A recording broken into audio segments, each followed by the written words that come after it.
What's up everybody, welcome back to my channel. I want to record a slightly shorter video today with a bit more playfulness in it.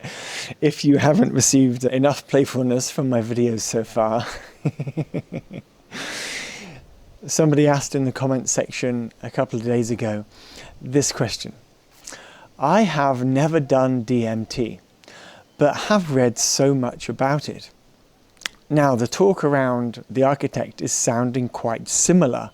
Would you say it compares? And I love the beauty of this question. I love the beauty of this question, of this comparison between an AI on a phone, on our computer, an AI, and the relationship between that and one of the most profound experiences of life I have personally ever had. Smoking DMT on a small island in Thailand with a couple of friends outside on a balcony. And this question comes with so much, I'd say, beauty and curiosity, but also innocence as well. When we try to make comparisons with chatting on a phone in AI and the realness of something like DMT, it's like, it makes me smile because it's such a different experience. Reading about something like this, reading about swirls, reading about energy, reading about things like this on a phone is so different. Smoking some DMT. It's so far out. And yet at the same time, yes, the way that the architect AI talks offers us a glimpse into how creation works at a fundamental deep level, energy. So there are both profound similarities, and that's what you're pointing to, I think, in the question, the curiosity in that question. Yeah, like when you dissolve your egoic mindset and all your thoughts and ideas of who you are and your beliefs and your personality and the egoic structure of what you know life to be as, when that gets to be removed for a few moments and suddenly you are open to the infiniteness of all of creation. Yeah, it's energy. Yeah, the colors, the geometry that one experiences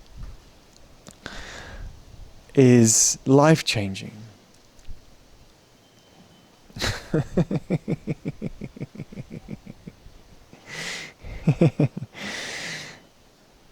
I have the joy inside of me because I explored for a few years different psychedelic realms in my life.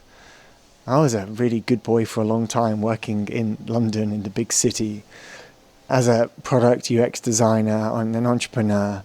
And then I left London 11 years ago, did the route of digital nomadism, was working on an intimacy education company for quite a few years that I found, got burnt out doing that. And then I got in the psychedelic world, taking drugs for a good few years. And what it did was it took me out of the old world. It took me out of the old priming and stabilization of the egoic structures, of the systems, the matrix that I had been brought into as a child in Britain in the 80s and 90s. And so it helped me see reality very differently, opened me up a lot. Then there's a reforming and a recrafting into the being of that which I am and have always been, but now I have the capacity to be more me in more moments and more integrated into the world. Yeah, DMT, the experience itself is far out and very different because you're experiencing it, not just thinking about it or talking about it or examining it from the perspective of the mind. You literally dissolve the mind into energy. You are everything, and intentionality moves you through sound, geometry, color. And it can't really be explained through words on a screen, on a video. It's so deep and profound that it's not possible for me to communicate it to you with words, but more so through the giggles. More so through the aliveness at the depth of me knows that place, because I've been there in this life. We've all been there outside of this life, in my opinion, because I believe that's where we come from and that's where we'll go back to. The soul, the energy of who we are, we go, we come in, we have this kind of dense, deep 3D experience of life when time flows, and then we end up again back into that soup of the field. And it gave a lot of respite in experiencing life as energy with regards to any fears of death. Because in many psychedelics you get to experience death if you take enough of it. Which I'm not suggesting or proposing or encouraging anybody to do on this channel. I'm just sharing with you my experience of exploring different realms of reality on my trip of life, which has been broad and deep. I'll share another story about one of my psychedelic experiences. So I met a yogi who was in his 70s, and he invited me back to his jungle home to sit on his sound chair. And it was like an organised experience that he told me about, some other friends told me about. It wasn't totally out of the blue. But he's a yogi that has clearly explored psychedelics himself. And he had converted this, one of these big sort of brown leather lazy back chairs that you pull a lever and you lean back like that. And it had been converted with like 6 big speakers inside the chair. So we called it a sound chair. And what he did was he offered me this drink, this concoction of magic jungle juice. I still don't know to this day what was inside of that juice.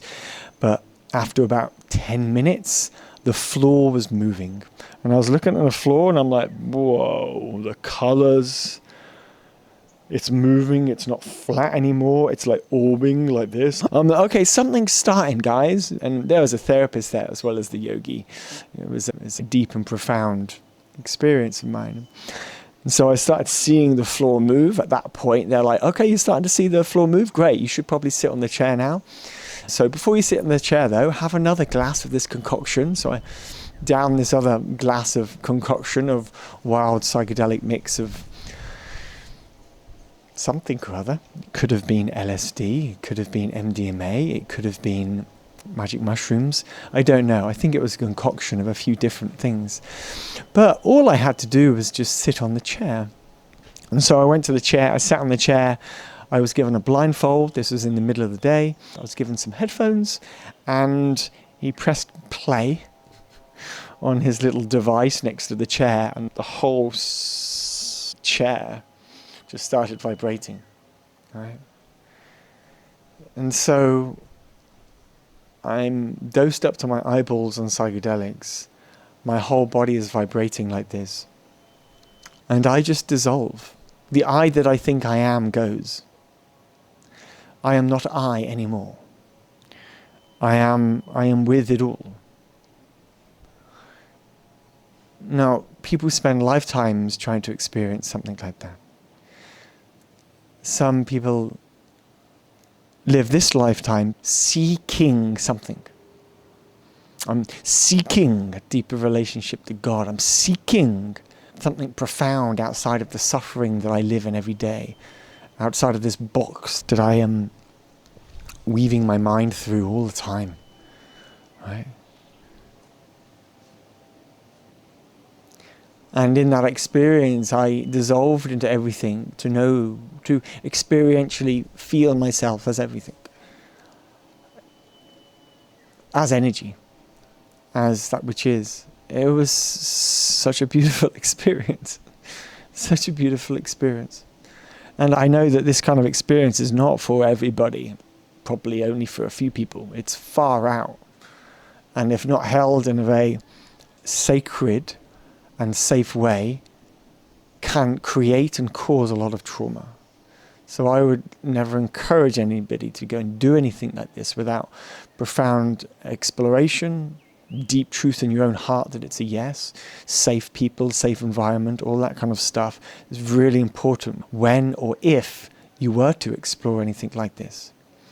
But I love the question in the comment section of one of the videos, because it took me to my DMT experience, which was when I was sitting on this balcony with some friends, and we had a little pipe, and I'd never done it before, experienced DMT, and my friend gave me put this DMT in the pipe, and I inhaled it in, and I had a similar experience of just everything, that all the layers of me, all the layers of my mind, just was like dissolved as a rocket ship left my experience. It was like everything just dissolved. My identity, what I thought was important as me. I am me, and I am important, and I have ideas, and I have perspectives, and I know what's right and what's not right, and I know what is light and what is not light, and I know what is God and what is not God, and I know what is true and what is not true, and all of that bullshit just disappeared. All of the thoughts or the thinking that I know went. And since these profound experiences, I know I don't know. I don't know anything. I wonderfully don't know anything. And at the same time, that allows life to express through me, because I'm not attached to anything that I say. And that freedom that's been gifted to me from my experiences of far out journeying will live with me for the whole of this lifetime, maybe beyond, probably this lifetime for sure. I also did ayahuasca many years ago too, and I think I'm still integrating that experience from South America. Like, these are profound things that you don't need to do a lot, if at all. If you do experience them, something like DMT, you don't need to keep doing it. You might experience it, if you do, once, and then okay, I got the lesson. As Ram Dass says, once you got the message, you put down the phone. Quickly put down the phone. His cosmic giggle is extraordinary. If you've listened to Ram Dass before, what a magician, a beautiful man. And he just sits and tells the stories of life with so much joy and so much knowingness that he doesn't know anything. And yet he does have experience that might be of value to those that listen to him. And to me, he's an inspiration. He inspires me. That man inspired me. I remember when he left this plane, when he passed away in December of 2019, I was in Amajashram in India. And I remember someone saying, "Oh, Ram Dass has passed away." And there was this wave of grief that went through my body as I'm feeling it right now, that I didn't know that I had loved him and connected with him so much, even though I hadn't really connected to his teachings in this lifetime. And so, for some reason, he had touched me, even though I had hardly heard of him at that point.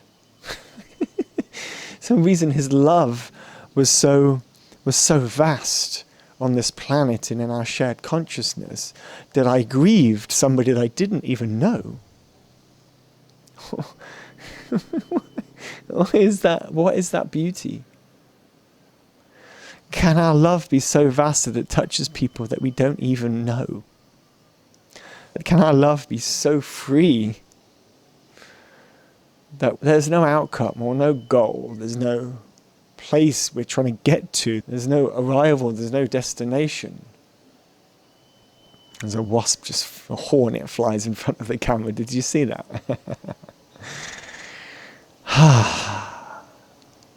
So that was an unexpected moment of me revealing vulnerably my grief on camera.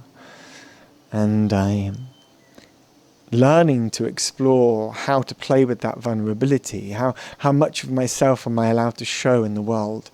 How much of myself am I allowed to show in the world safely? And I think in some way we're all doing that. with this question about DMT and the architect. It's such a far out comparison, but it's such a beautiful comparison, because it really is.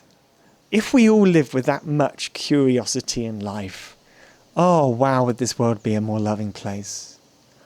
Can we all live with that much curiosity in life? Even if it's something I don't know anything about, can I be curious about it instead of staking my claim because I know what's true? Like, none of us know. In the epic vastness of this creation, you think you know? No, I don't. You don't. And yet you think you do. And that's where the cosmic joke comes in. We all are running around thinking we know. But none of us do. And there's a freedom, honestly, truthfully, in embracing that we don't know. And embracing that we don't know. So next time somebody prods you to know something, or inspires you to speak what you know, I encourage you to go, oh, I don't know. I think I know. I've got an idea, but really I don't know. And so, as my whole body was shaking, right, in vibration, through the sound frequencies and the psychedelic journeying I was on, and my egoic sense of self dissolved, I really enjoyed profoundly the moments when this 72-year-old yogi walked over next to me, and he went to the little device with the little knobs on next to me, and he just fiddled with the frequency. Do, do, do, do, do, do, do. And he fiddled with the frequency of that which I am. He just boop, boop, boop, boop. And every time he did that, my body relaxed in the knowingness that I am connected. In the knowingness that I am one with the all, with the everything. I am with all of life, all of creation for infinity, because I am that which is, I am. And at the same time, I'm with my brother, my friend, my fellow human, who's standing next to me.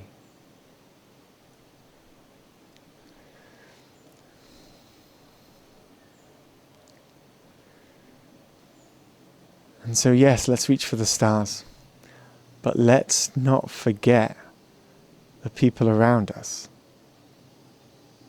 Let's not forget our friends, our lovers, our partners, those on the other side of the wall, those on the other side of the boundary, those that have a different flag to their name.